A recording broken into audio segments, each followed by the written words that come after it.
pedir dulces y enseñar sobre derecho. Acompáñenme. Hola, Hola. ¿cómo estás? Bien, ¿y tú? Hoy estoy enseñando sobre derecho y pidiendo dulces. Ah, ¿sabes sobre derecho? Enséñame sobre la doctrina. Bueno, claro que sí sé derecho. Te voy a hablar sobre la doctrina. ¿Qué es la doctrina? La doctrina se caracteriza principalmente por ser la esencia del derecho, la parte fundamental del derecho, la raíz. Primero que todo, la esencia es todo lo que permanece a pesar de la mutabilidad. El derecho todo el tiempo está en un constante cambio, pero lo que es la doctrina no cambia. ¿Por qué? Bajo la doctrina es que las personas empiezan a tener un pensamiento crítico sobre las leyes y sobre lo que el poder del derecho genera en la sociedad. Entonces, a partir de ahí, podemos deducir que la doctrina funciona para el pensamiento crítico y para aplicar el derecho sobre las diferentes circunstancias a las cuales el derecho hace parte fundamental. Y sabes que yo tengo un ejemplo, la sentencia C284 del 2015. ¿Sabes cuál es? No, contame cuál es. Ah, pero si quieres pasamos y te explico un poco más. Listo. Bueno, como te seguía contando, te voy a hablar un poquito más sobre la sentencia. Imagínate que el 13 de mayo del 2015 en Bogotá, un señor llamado Carlos Pérez hizo una demanda de inconstitucionalidad acerca del artículo 4 de la ley 153 de 1887. ¿Qué? Sí. ¿Eso cómo fue o qué? Imagínate que él decía que el artículo habla de los principios generales del derecho natural. Él decía que no podían utilizar esa expresión porque era que los jueces pudieran interpretar a su manera lo que decía la ley y que los principios del derecho natural no era un criterio subjetivo para que ellos tomaran decisiones. ¿Cómo fue eso o qué? Él interpuso 4 cargos que decía que esa ley no estaba teniendo en cuenta esos artículos constitucionales. El primero trataba la ley del artículo 230 de la Constitución. Él decía que se estaba violando porque si se dejaba que un juez utilizara un criterio subjetivo como es el derecho natural, entonces no tenía validez o sus criterios o las decisiones que él tomara no se iban a guiar por la ley, por lo que ya está establecido, ya que solamente se podían utilizar criterios objetivos que son los que dice la ley, que es el derecho positivo y son los que están dentro del artículo 230. Okay. Hubo otro cargo que para eso vamos a utilizar 2 artículos, es el segundo y el tercer cargo, es el artículo primero y el artículo 13 de la Constitución. Los 2 artículos nos hablan sobre la justicia. Entonces lo que va a decir Carlos es que la justicia en términos de derecho natural es una justicia subjetiva que es relativa y es indeterminada, por lo cual la persona si van a buscar justicia delante de un juez puede ser que él cambie las normas o no, el caso no se solucione como ellos esperan, o también que el juez interprete el caso depende de su criterio de justicia. Okay. Y por último nos habla del artículo 4. El artículo 4 nos habla de la supremacía constitucional. Y él dice que hacer uso del derecho natural, le estamos diciendo que hay un derecho superior al derecho positivo. Y esto no puede ser posible ya que la ley, la Constitución, es norma de normas. Al final eso hubo un enredo para terminar diciendo que la Constitución y que la Corte Constitucional no eran competentes para resolver ese caso. Disculpa, estás un poco equivocada. ¿Y tú quién eres? No te importa. Pero bueno, yo vengo a decir que lo que dijiste de que la Corte no era competente es una total mentira, ya que de acuerdo al artículo 241 de la Constitución en su numeral 4, la Corte sí es competente para conocer sobre estas demandas y más las que realizan los ciudadanos en contra de las leyes.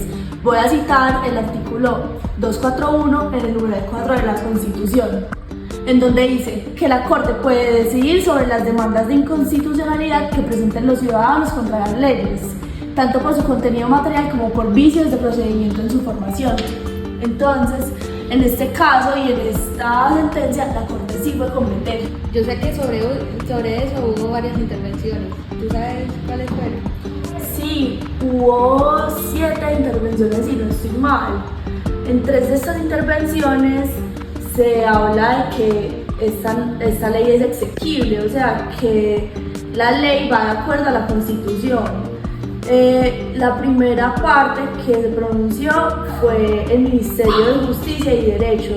Ellos dijeron que era exequible. Luego la Facultad de Filosofía, el Departamento de Filosofía de la Universidad Javeriana también se pronunció, lo de que es exequible. Y luego la Facultad de Ciencias Políticas y Derecho de la Universidad de La Sabana también lo declaró exequible.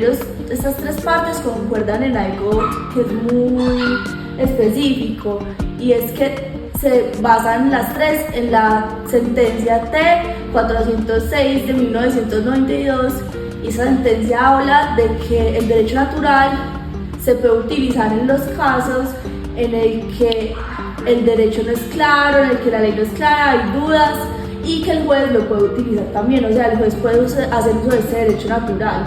Ya, pero sé que hubo también intervenciones en las que declararon inexequibilidad e inhibición.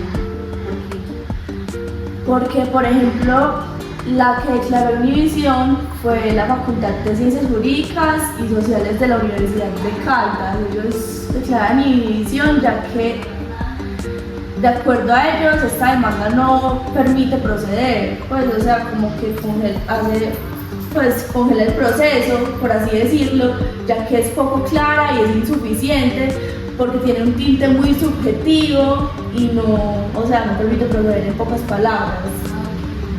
Hubo dos partes que hablaron también de la inexequibilidad, ya no de la inhibición, sino de la inexequibilidad, y estas fueron dos personas. Uno fue Carlos Efrén Pérez Zúñiga y la otra señora se llama Fabiola Garzón Semanate.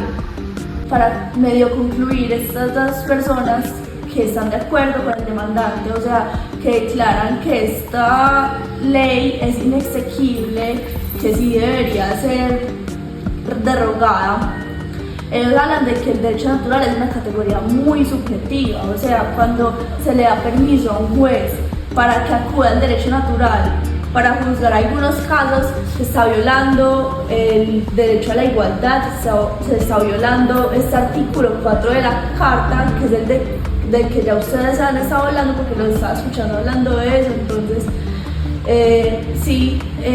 como en conclusión, se critica y se habla de la insuficiencia del derecho natural dentro de estas prácticas. O sea que hubo muchos puntos diferentes. Sí, de hecho falta uno, que es el de la Procuraduría General de la Nación.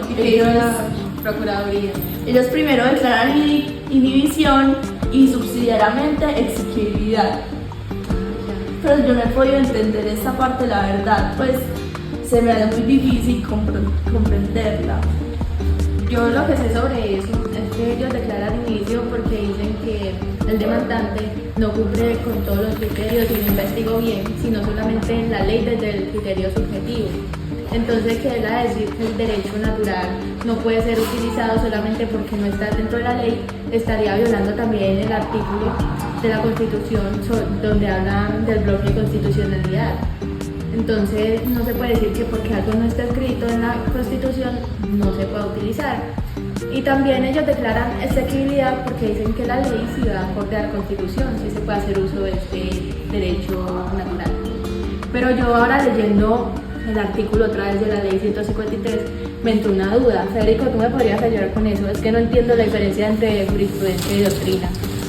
Bueno, como ya te expliqué sobre el tema de la doctrina, voy a pasar al tema de la jurisprudencia. La jurisprudencia es una decisión que se toma en una materia concreta, ¿cierto?